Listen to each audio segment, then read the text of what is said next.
We're in the energy of Cancer until mid-July. And so with the energy of Cancer, there's a lot of maternal, a lot of emotional energy that's coming through.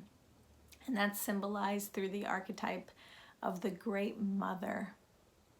And so when I think of Cancer, I think of this sacred depth, this cosmic womb that a mother provides. And so I'll be flowing with you through Cancer, and we'll talk about the gifts of Cancer, the shadow, and then also how do we integrate that energy more, even more in our lives, and potentially, not only look to the moon for some help, some guidance with Cancer, but also to Neptune, the esoteric ruler of Cancer. So when I think of Cancer, the first thing that comes to mind is something that my teacher always says, which is that she loves how people that have Cancer energy have these watery eyes. And it's as if the moon was inside their eye. So I always think about that trait whenever I'm connecting with this energy of Cancer, because Cancer is sensitive. Cancer is intuitive. Cancer is very cyclical. It is an energy that is connected to the moon, which is constantly changing, constantly moving, because the moon is the exoteric ruler of Cancer. And so when we look at Cancer traits and within ourselves, we all have a little bit of Cancer.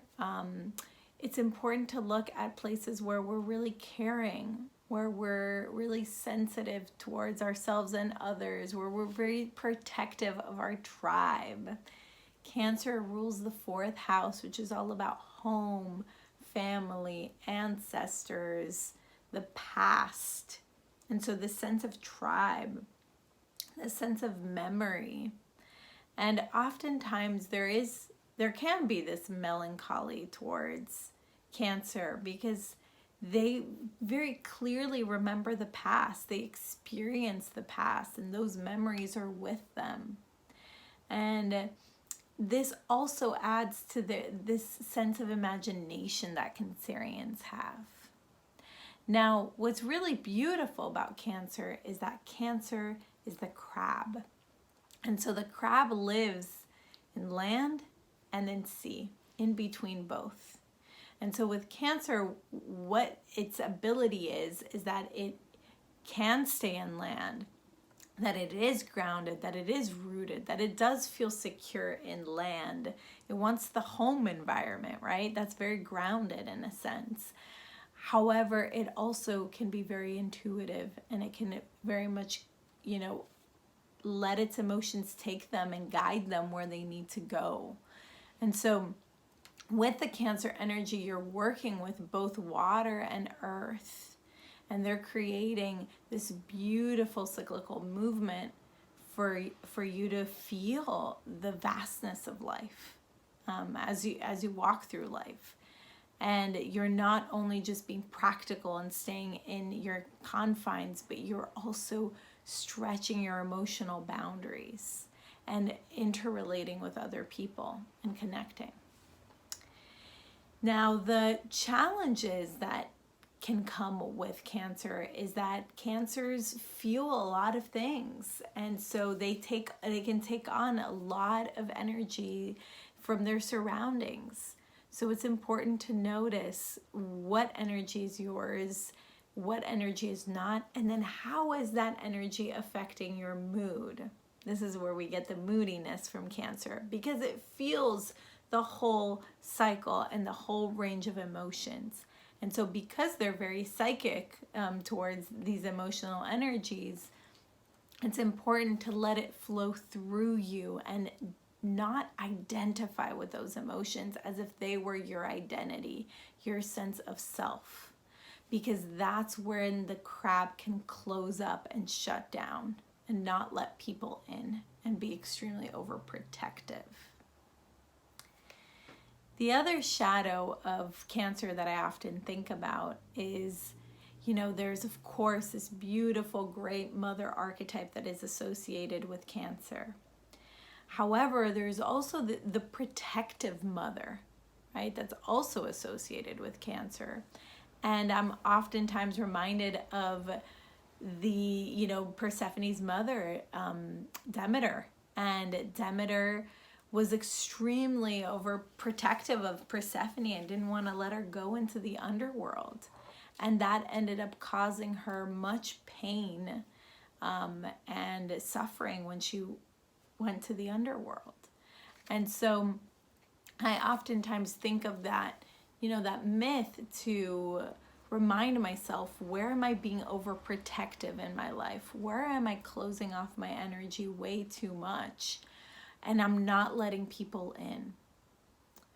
Or even, where are you attaching to something that is causing you to become overprotective?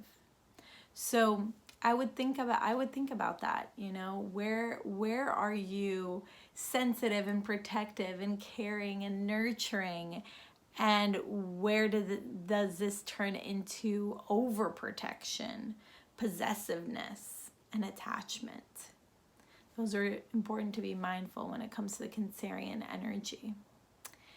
Now, the beauty of Cancer is, of course, it's connected to the moon. So there's so much beauty within our unconscious realms. And this is where we can oftentimes connect with memories and dreams and with our emotional intelligence, right? There's so much range of emotional intelligence within the Cancerian energy.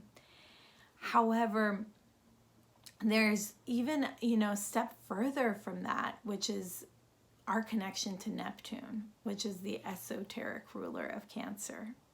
And so when we are connecting with Neptune, there's almost this ultimate spiritual surrender, where the moon, we're trying to be very protective of our emotions, and we are trying to understand our astral body. And then with Neptune, we kind of surrender to the unknown. We trust more that life will guide us, that there's nothing really truly to protect us, that our security, our sense of safety is not going to be broken in some way. And so with Neptune, it allows us to connect with the divine in a much deeper way, in a lighter way, in a more trusting way. And, from this energy of Neptune, I'm reminded of the esoteric mantra, which is, I build a lighted house and therein dwell. And so I ask you, and I'll leave you with this mantra, what is the lighted house that you wish to build within yourself first, so that you can then share this energy with others? What is that lighted house? What does it look like? What does it feel like? What does it smell like? May you continue to build the lighted house that your heart so desires, for you to be nourished and for you to continue loving all. Have a wonderful Cancerian season.